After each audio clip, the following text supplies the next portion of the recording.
Part 1. First, you have some time to look at questions 1 to 6.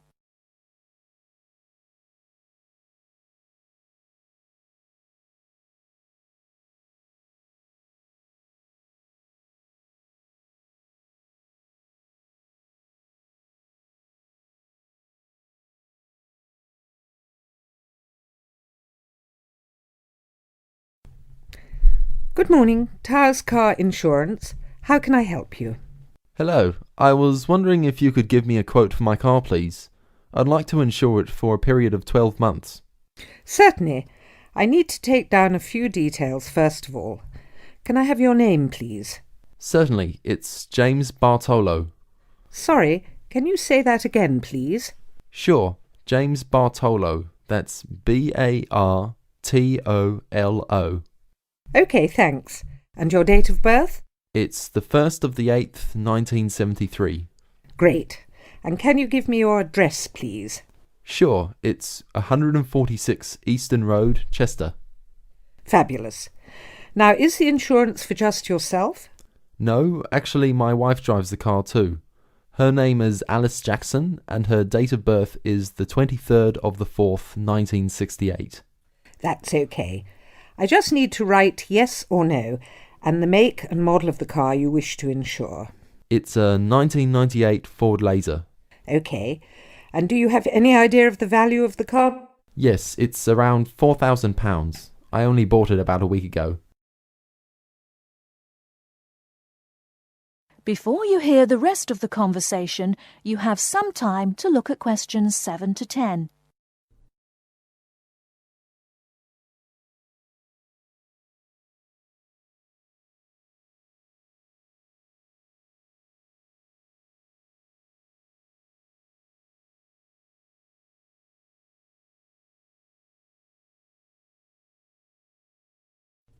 Now listen and answer questions 7 to 10.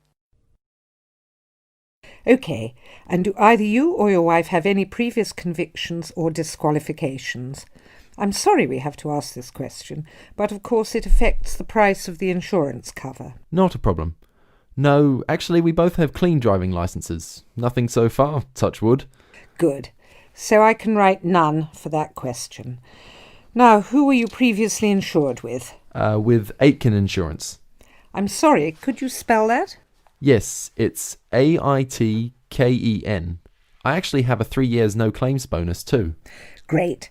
That will bring the price down a little for you too. OK, if you just give me a few minutes, I'll work out a price for you now. That looks like it will be £275 per year.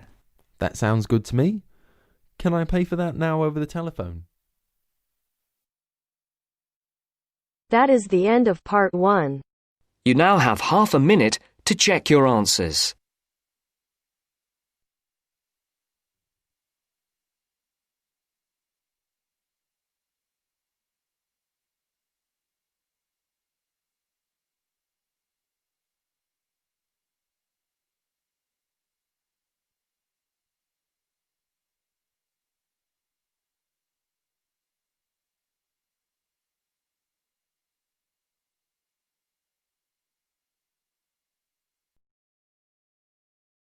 Now turns to Part 2.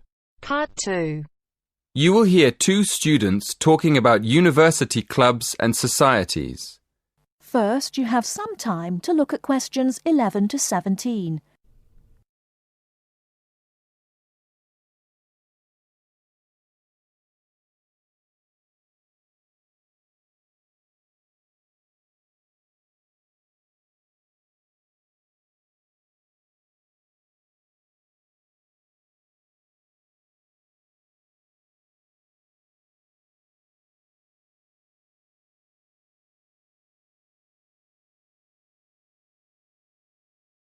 Now, listen carefully and answer questions 11 to 17.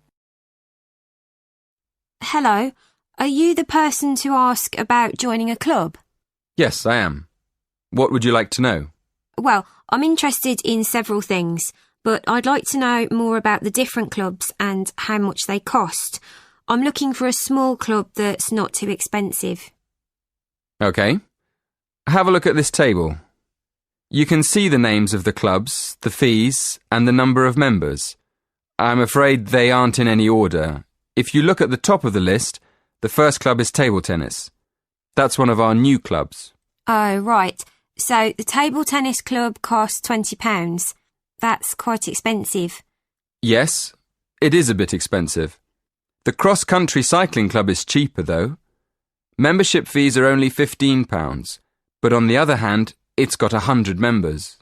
The film and drama club costs a lot, doesn't it? Yes, £50 is a lot, and that's probably why it only has 12 members. Is there any other club you think looks interesting? Look at the next one, street dance. Have you ever done any street dance? No, I haven't really. It's the cheapest. It only costs £5. OK. Shall we start with your interests? What do you like doing best? Well, I like photography. I've got a professional camera, so I take it quite seriously. But I can't really imagine belonging to a club to take photographs. I usually go on long walks on my own and take photos. So I like photography, but I wouldn't want to join a club to do it. OK. So what else do you like doing? Running? Oh no, not running. I like walking, but I hate running. I'm afraid the running club isn't for me, or the cycling club. And film and drama? No, it's far too expensive. But I do like yoga. I've practiced yoga on and off for years. How many members does the yoga club have? It's always a small group. A lot of people sign up at the beginning of term, but they stop going after a few weeks.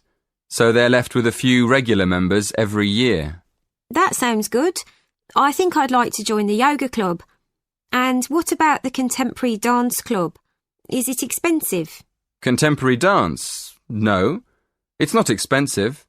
£10 for the term. Do you like dance? Well, I've never tried contemporary dance, but I do like jazz and tap dance. How often does the group meet? Before you hear the rest of the talk, you have some time to look at questions 18 to 20.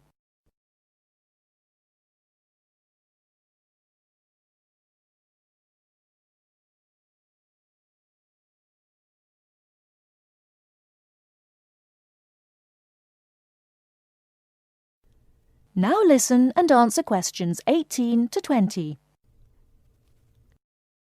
So, can I have your full name, please? Victoria Mandeville. Mandavil? No. Mandeville. LLE. Thank you. And how old are you? 19. And your address? 57, Berry Gardens, Atherton Park, Manchester, M46. How do you spell Berry? B-E-R-R-Y? No, it's B-U-R-Y. Right, B-U-R-Y. And do you have a contact number? Yes, my mobile is 07942 573 279. 07942 573 279. Yes, that's right. Is that all? One more thing. Do you have an email address? That is the end of part 2. You now have half a minute to check your answers.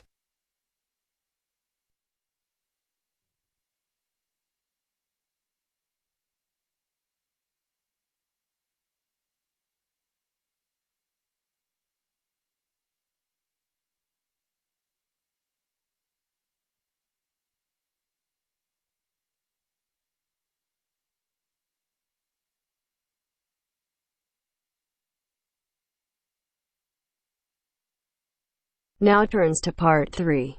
Part 3. You will hear a conversation between two students. One of them is explaining to the other how to use the university library. First, you have some time to look at questions 21 to 24.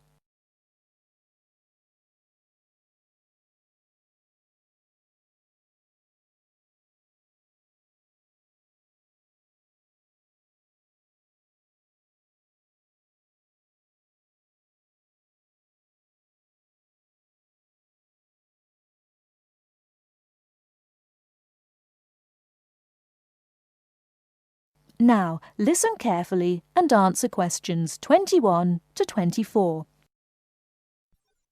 Excuse me, Lily. Could you help me? You know, we've got an essay to write about eating customs across the world. Yeah, we have to borrow some books, don't we? Yes, but I missed the library training. Do you think you could show me how to find the books and how to take them out? Sure, no problem. Shall I tell you about the different parts of the library first? Oh, yes. Thank you very much. Okay then, let's look at the plan of the library. Here, you can see the main door on the north side that leads into the lobby. In the middle of the building, there's a big open PC zone. The lift and stairs are on the left as you go in, and on the other side of the building, there's the library cafe. That part of the library is pretty sociable. It's a good place to study with friends. I really prefer to study alone. Is there anywhere in the library I can go?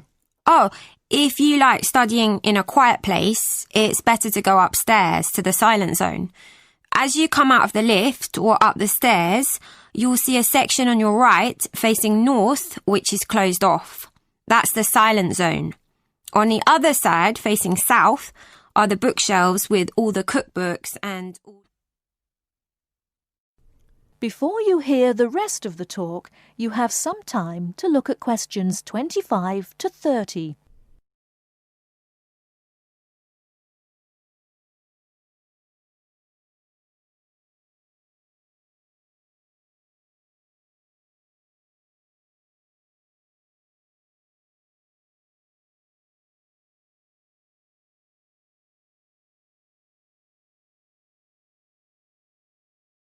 Now listen and answer questions 25 to 30. Now, can you show me how to find a book? Well, the library's very big, and the books on food could be under cookery, or they could be in history, or even entertainment. So the first thing to do is to look it up in the online catalogue. Where do I do that? It's easy. There are lots of computers in the library for that. Okay, I see. Right, you look up the title first. When you found the book, you'll see it has a class mark next to it. The class mark is 1 or 2 letters and a number. Make a note of the class mark. Then look it up on the plan of the library. The plan shows you exactly what section of the library the books are actually kept in. Thank you very much, Lily. So how do I borrow a book? That's simple too. When you go to the library, you'll have to take your student ID card. When you want to borrow a book, you take it downstairs to the scanner. Then, scan your ID card first. Next, open the book and slide it under the scanner until it makes a sound, a short beep. And that's all you have to do. Oh, sorry, I forgot. At the end, the system prints out a ticket. It's a good idea to keep it for a while, just in case you have a problem with your loan. Thanks again, Lily. You've been really kind. That is the end of part 3. You now have half a minute to check your answers.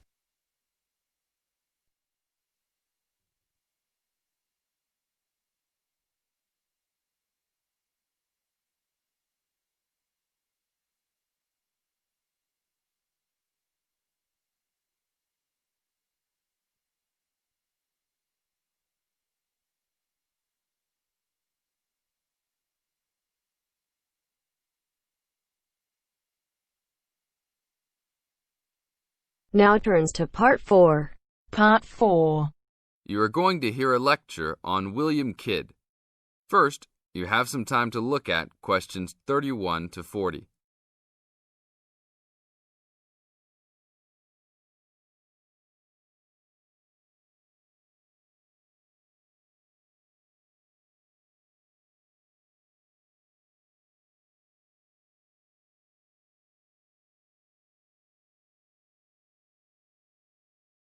Now listen to the tape and answer the questions.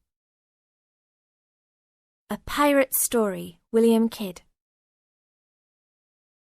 William Kidd who was better known by the name Captain Kidd, was a 17th century British privateer and semi-legendary pirate who became celebrated in English literature as one of the most colourful outlaws of all time.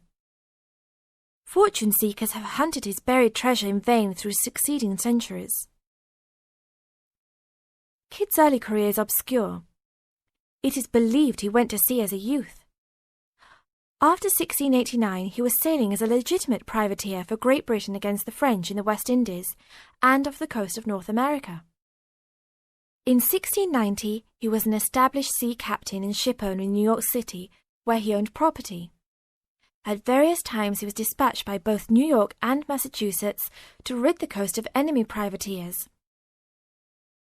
In London in 1695, he received a royal commission to apprehend pirates who molested the ships of the East India Company in the Red Sea and in the Indian Ocean.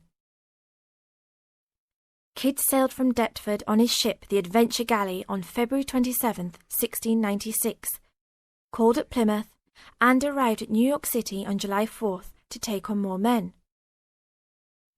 Avoiding the normal pirate haunts, he arrived by February 1697 at the Comoro Islands off East Africa. It was apparently some time after his arrival there that Kidd, still without having taken a prize ship, decided to turn to piracy. In August 1697, he made an unsuccessful attack on ships sailing with mocha coffee from Yemen, but later took several small ships. His refusal 2 months later to attack a Dutch ship nearly brought his crew to mutiny, and in an angry exchange, Kidd mortally wounded his gunner, William Moore. Kidd took his most valuable prize, the Armenian ship Quetta Merchant, in January 1698, and scuttled his own unseaworthy Adventure Galley. When he reached Anguilla in the West Indies, April 1699, he learnt that he had been denounced as a pirate. He left the Quetta Merchant at the island of Hispaniola, where the ship was possibly scuttled. In any case, it disappeared with its questionable booty, and sailed in a newly purchased ship, the Antonio, to New York City, where he tried to persuade the Earl of Bellomont, then colonial governor of New York, of his innocence. Bellomont, however, sent him to England for trial, and he was found guilty, May 8th and 9th, 1701, of the murder of Moore and on 5 indictments of piracy. Important evidence concerning 2 of the piracy cases was suppressed at the trial, and some observers later questioned whether the evidence was sufficient for a guilty verdict. Kidd was hanged, and some of his treasure was recovered from Gardiner's Island off Long Island. Proceeds from his effects and goods taken from the Antonio were donated to charity. In years that followed, the name of Captain Kidd has become inseparable from the romanticized concept of the swashbuckling pirate of Western fiction. Among other stories concerning caches of treasure he supposedly buried is Edgar Allan Poe's The Gold Bug. That is the end of part 4. You now have half a minute to check your answers.